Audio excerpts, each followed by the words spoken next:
दिनैहाय बेवहाय जथुमनायनि थांखिया जोंनिया जोंनि RSETI माने SOP मथे बा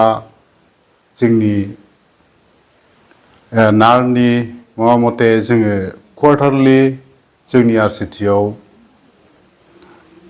RSETI मा मावदों मावाखै मास मोनथामजों बा क्वार्टारलि जोङो मिटिं लिंनांगौ जायो ओमफ्राय फोरमायनांगौ जायो जोंनि मेम्बार चेयारमेना बेखौ लिड खालामगोन ओमफ्राय मेम्बारफोरनो जोङो फोरमायनांगौ जाहैयो आरोखि जोङो बेसेबां मा मावनो हाखो मा मावनो हायाखै आरो नेक्स्टआव जों मा मावगोन मावाखै मा मावगोन मावा बिनि सोमोन्दै आरो दा दिनैहाय जोङो मिटिं लिंनायनि आसल खारना माने जोङो थांनाय बोसोरनि जा जों एनुवेल इलेक्सन प्लेन लादों बे एनुवेल इलेक्सन प्लेनाव जोङो बबे जोङो एक्टिभिटिखौ जों प्रग्रामखौ जों मावनो हाखो बा हायाखै जों बेखौ फोरमायनाय आरो दिनैहाय दा बिनि गेजेराव माखासे प्रग्रामखौ जोङो खननै गाहाम लानांगौ बायद' जादों ओमफ्राय नेक्स्ट टेस्ट आरो 26नि थाखाय जोङो दिनैहाय जोङो कमिटियाव मिटिङाव हाउसआव जोङो जोंनि ड्राफ्ट बाजेट माबाखौ एनुवेल इलेक्सनफोरखौ जोङो प्लेस खालामदों आरोखि प्लेस खालामनायाव बाहाय बयबो मेम्बारा जुदि एग्रिबा जों बेखौनो माबानोसै बेखौनो जोङो RBOनि जोंनि स्पन्सर बेंक RBOनिफ्राय जों एप्रुभ खालामनानै जोंनि सेन्ट्रेल माबायाव अफिसाव नाराव जोङो हरनांगौ जायो आरोखि आसलथे बेवहाय मा डिपार्टमेन्टआ मेम्बार हिसाबै दं सार बेवहाय आं फारि बुंलांनोसै KBK दं चिरां DRDA दं एग्रिकालचार डिपार्टमेन्ट दं सेरिकालचार दं handloom and textile fishery SRLM office ओमफ्राय DDM नाबार्डनि ओमफ्राय LDM चिरां डिस्ट्रिक्टनि जायनाखि लिड बेंक अफिसार बियो ओमफ्राय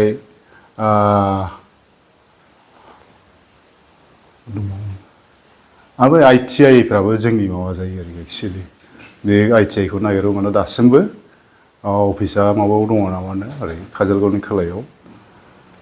थेवबो जोङो बिसोरखौ लेंबोनो हायाखै दासिमबो अफिसखौ नागिरहैबो मोना खननैसो जाबाय जोङो होननानै एक्चुअली नोंथांमोननि डिपार्टमेन्टनिफ्राय मा हाबाफारिखौ मावनाय जायो जोङो हाबाफारि मावनाया माने रुरेल ओनसोलाव गामि ओनसोलाव डिस्ट्रिक्टनि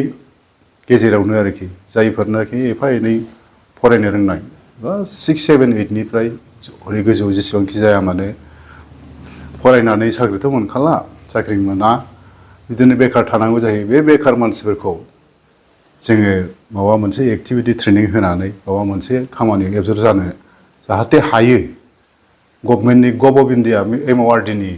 मथे जोङो ट्रेनिं होयो बबावबा ट्रेनिंआ 10 दिनिया दं 13 दिनिया दं 1 मास दं बेफोरबायदि आरोखि जोंनाव माखासे नारनिफ्राय दिरुनखानाय माखासे प्रग्रामफोर दङ बे प्रग्राम अनुजायै जोङो प्रग्रामखौ लायो ओमफ्राय बिसोरखौ फोरोङो आरोखि आसलथे मा फोरोंनाय जायो बेवहाय मा फोरोंनाया जोङो थियरि फोरोंगोन ओमफ्राय प्रेक्टिकेल बिदि फोरोङो मा आयदानि सायाव सार आयदाया माने डिपार्टमेन्ट बहुद माबा दङ जोंनाव गासै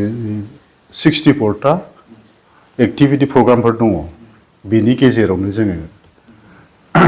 प्रग्रामखौ कन्डाक्ट खालामनांगौ आरोखि केन्डिडेट ट्रेनिं लाखांनाय बै ट्रेनिं लाग्राफोरखौ जेब्ला ट्रेनिं जोबो अब्ला बिथांमोनखौ